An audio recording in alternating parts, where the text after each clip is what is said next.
ને મિત્રો મજામાં. મિત્રો આપણે જીએસસીએસએલ જે ડેપો મેનેજરની 2016 ની પરીક્ષા હતી એમાં રિઝનિંગના જે સમ છે એમાં નજર કરી રહ્યા છે ને નવું આપણે શીખતા રહીએ છીએ. કેટલાક લોકો વારંવાર પૂછે કે સર લોહીના સંબંધના દાખલા. તો મિત્રો તમે જો બધા વિડીયો જોશો ને તો કંઈ તમારે મને પૂછવું જ નહીં પડે, કારણ કે લોહીના સંબંધના મિનિમમ 100 થી ઉપર તો દાખલા હશે, 100 અપ હે ને. બસ ખાલી જોયા કરો. અને જો તમે જોઈ લીધા હોય ને આવડવા માંડે તો સ્પીડ કરવા માંડો. બે વસ્તુ કરવાની છે. એટલે હું વારંવાર કહું છું કે તમે એટલીસ્ટ બિન સચિવાલય પહેલા અને તલાટી પહેલા તમે મારા તમામ વિડીયો જોઈ લેજો. તમામ એટલે જીકે, ગુજરાતી ગ્રામર બધું તમને ઉપયોગી થશે ને થશે. તો મેથ્સ, રીઝનિંગ, તો મિત્રો આપણે ક્યાંય પાછા ન પડીએ. તો મારી રિક્વેસ્ટ છે, તમે અડધી કલાક, 1.5 કલાક ડેઈલી સમય ફાળવી દો અને જોઈ નાખો વિડીયો. પછી જુઓ શું થાય છે. તો હજી ઘણા બધા વિડીયો મૂકવાનો છે, એટલે છેલ્લે નહીં જોઈ શકો. તો કારણ કે 1800 વિડીયો છે, તો તમે નક્કી કર્યું કે રોજ કેટલા જોવા. એને જોઈએ કે બી નો ભાઈ એ છે. હવે ડી નો પિતા સી છે, બી ની માતા છે ઈ, અને એ અને ડી ભાઈઓ છે. ચલો આને બે જ બનાવશું, એ અને ડી ભાઈઓ છે. તો ઈ નો સી સાથે સંબંધ શું છે? મિત્રો આપણે કેવું સિમ્પલ એક લોજિક મેં તમારા માટે તૈયાર કર્યું છે. મારા ખ્યાલ મેં અનેક બુક્સ મેં બધું જોયું છે, ક્યાંય આવી લોજિક નથી. અને આ લોજિક તમે ઉપયોગ કરો, સાવ ઇઝી થઈ જશે.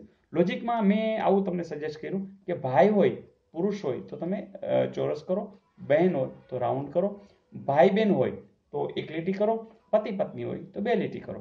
ઉપર જવાનું હોય મતલબ પપ્પા મમ્મી તો ઉપર જાઓ, દીકરા ભત્રીજા એટલે એવી કેસની અંદર નીચેનું આખી પેઢી થાય. બસ પતી ગયું. તો આટલું જ ખાલી કરવાનું હતું. જેમ કે એ અને ડી ભાઈઓ છે તો તમે શું કરશો? એ ચોરસમાં કરશો, ડી ચોરસમાં કરશો, અને ભાઈઓ છે એક લીટી. બરાબર? જોતા જઈએ. બી નો ભાઈ એ છે. જો બી વિશે ખબર નથી, પણ બી નો ભાઈ કોણ છે? એ. બરાબર? બી બેને હોઈ શકે, ભાઈ હોઈ શકે, એમાં આપણે કઈ ખબર નથી. બી નો ભાઈ એ છે. ડી નો પિતા સી છે, આ ડી છે, એના પિતા એટલે ઉપર જશું. અને સી એટલે પિતા છે એટલે આપણે ચોરસ દોરશું. બી ની માતા છે ઈ, એટલે બી છે, એની માતા કોણ છે? તો કે ઈ. આ એની માતા છે. બરાબર? ઉપર દોરીને આપણે આમ કર્યું. હવે આ ખબર પડી ગઈ કે ભાઈ બહેન હશે, આ બેન હશે અથવા તો ભાઈ હશે. પણ આના પપ્પા અને આના મમ્મી, ધેટ મીન્સ આ પતિ પત્ની થઈ ગયા, એટલે આ લોકોના પપ્પા મમ્મી થઈ ગયા. હવે બી ની માતા ઈ છે, ઈ અને ડી ભાઈ છે. તો ઈ નો સી સાથે લ્યો, સિમ્પલ. બરોબર? ઈ નો સી સાથે સંબંધ શું થયું? પત્ની છે. એવું? યસ છે જ. મિત્રો કઈ વાંધો નહીં. હવે તમે બધાના સંબંધ જાણો છો. ઈ ને ડી શું થાય, સી ને એ શું થાય, બી ને બધું. અહીંયા તમે બી ને સી ના સંબંધમાં તમે ચોક્કસ કહી શકાય નહીં એમ દીકરી થાય કે દીકરો થાય, એને કારણ કે બી વિશે કઈ ચોખવટ નથી. તો એવો જવાબ પણ આવી શકે છે. પણ કહેવાની વાત કે અહીંયા નથી કઈ બી વિશે કે પુરુષ છે કે બી સ્ત્રી છે, મતલબ કે દીકરો કે દીકરી કઈ એમાં ખ્યાલ આવતો નથી. એની આવ મજા આવી. તો હજી હમણાં જ કોઈ એની કોમેન્ટ હતી લોહીના સંબંધ વિશે. તો બધા પ્લેલિસ્ટમાંથી મેથ્સ, રિઝનિંગના જોઈ નાખો. ઘણું બધું છે. જોઈએ નેક્સ્ટ. મિત્રો આ સમ પણ મજા આવે એવું છે કે મોનાલી પોતાના ઘરથી ઉત્તરની તરફ 2 કિલોમીટર ચાલી, ત્યાંથી તે જમણી બાજુ ફરીને 1 કિલોમીટર ચાલે છે, ફરીથી તે ત્યાંથી જમણી બાજુ ફરીને 2 કિલોમીટર ચાલી. હવે તેના ઘરથી તે કઈ દિશામાં હોય? તો મિત્રો બે વસ્તુ જાણવાની છે, દિશા અને જમણી સાઈડ ચાલવું એટલે શું. તો દિશા માટે એક નાનકડું સૂત્ર આપણે બનાવ્યું હતું, અને જમણી બાજુ એટલે તમને ખબર છે ઘડિયાળની દિશામાં ચાલો. બસ કામ પતી ગયું. જેમ કે સૂત્ર કેવું બનાવ્યું હતું કે ઈશાન નામનો છોકરો, એ જોઈ છીએ આપણે તો વાવ ઈશાન, પપ્પુ ને દે અગ્નિ. ફરીથી આપણે કેવું સૂત્ર બનાવ્યું છે? તો અમે વાયવ્ય ઉત્તરનું છે ને, પણ તમને આવડી જશે કે અહીંયા ઈશાનને જોઈને એમ બોલ્યા, વાવ ઈશાન. બરાબર? પપ્પુભાઈ છે, પપ્પુ ને દે અગ્નિ. તો અગ્નિ મિસાઇલ લઈને આવ્યો હતો રમકડાનું, તો એ પપ્પુને દેવાનો હતો, પપ્પુનો જન્મદિવસ હતો. તો યાદ રહી ગયું? વાવ ઈશાન. ઈશાનને જોઈને એમ થયું વાવ ઈશાન અહીં આવ્યો. હે, વાવ ઈશાન, પપ્પુ ને દે અગ્નિ. તો જોજો, વાયવ્ય, ઉત્તર, ઈશાન, પશ્ચિમ, પૂર્વ, નૈઋત્ય, દક્ષિણ, અગ્નિ બધું જાણો છો. હવે મોનાલી, આ ચલો મોનાલી પોતાના ઘરથી ઉત્તર, ચલો તરત કહેશો ઉત્તર એટલે ઉપર. ચલો ઉપર કેટલું? તો કે 2 કિલોમીટર. હવે ત્યાંથી જમણી બાજુ, હવે જો આ ઘડિયાળનો કાંટો છે. ચલો જમણી બાજુ એટલે આમ જશું કે આમ જશું? મેં તમને કહ્યું ને કે ઘડિયાળની દિશા એટલે આમ જશે. કેટલું? તો કે 1. જો મેં 2 આવડું કર્યું, 1 નાનકડું કર્યું. એક્ઝેક્ટ માપવાની જરૂર નથી, બરોબર અડધું. પણ આટલું બધું 1 નહીં કરવાનું, તો આપણે થોડોક અંદાજ આવી જશે.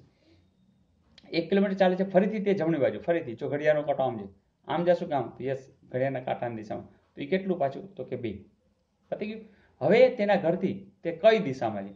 તો તમને ક્લિયર છો, અહીંથી આ કઈ દિશા થઈ? તો પૂર્વ. બરાબર, એક તો જવાબ આવશે પૂર્વ. હજી એમ જ કીધું કે કેટલી દૂર છે, તો એ તમને ખબર છે કે આ લંબચોરસ જેવું થયું, એટલે આ કેટલું હોય? એક જ હોય. અહીંયા એક છે તો અહીંયા પણ એક હોય. તો એવું તો કંઈ પૂછ્યું નથી, પણ પૂછ્યું હોય તો પણ કંઈ પ્રોબ્લેમ નથી.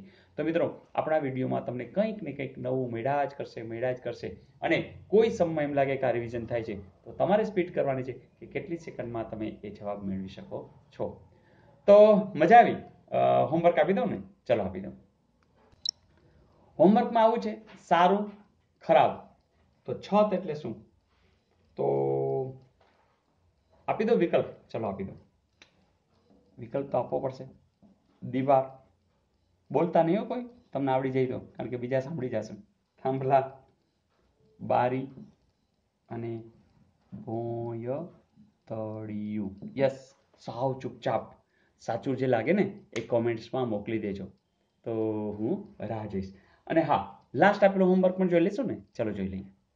કોઈ કહેશે સર આવું હોમવર્કમાં આપ્યું?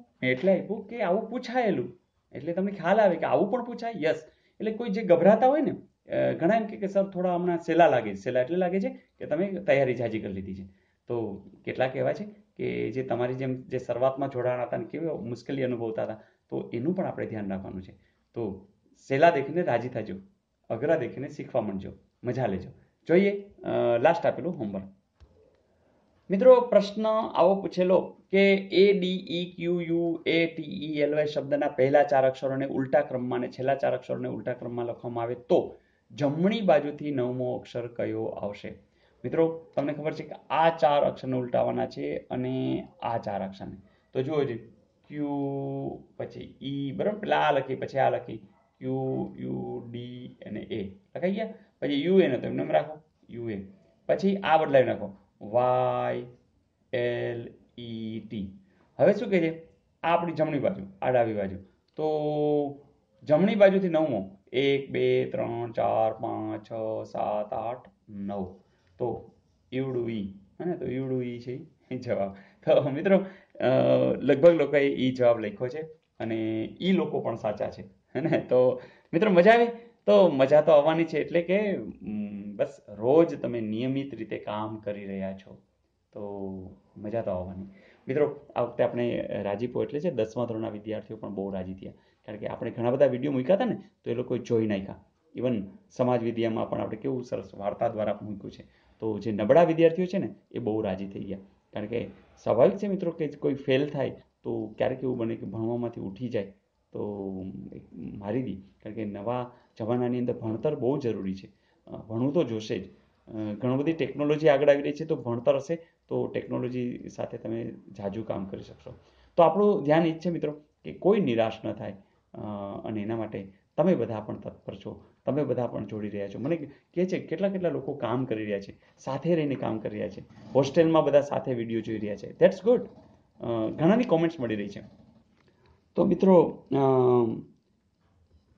કોણ બોલે? હા, રામલાલભાઈ પટેલ, સર લોહીના સંબંધનો વિડીયો મૂકો ને. તો રામલાલભાઈ, ઘણા બધા વિડીયો છે, તમે જરા જોઈ લેજો.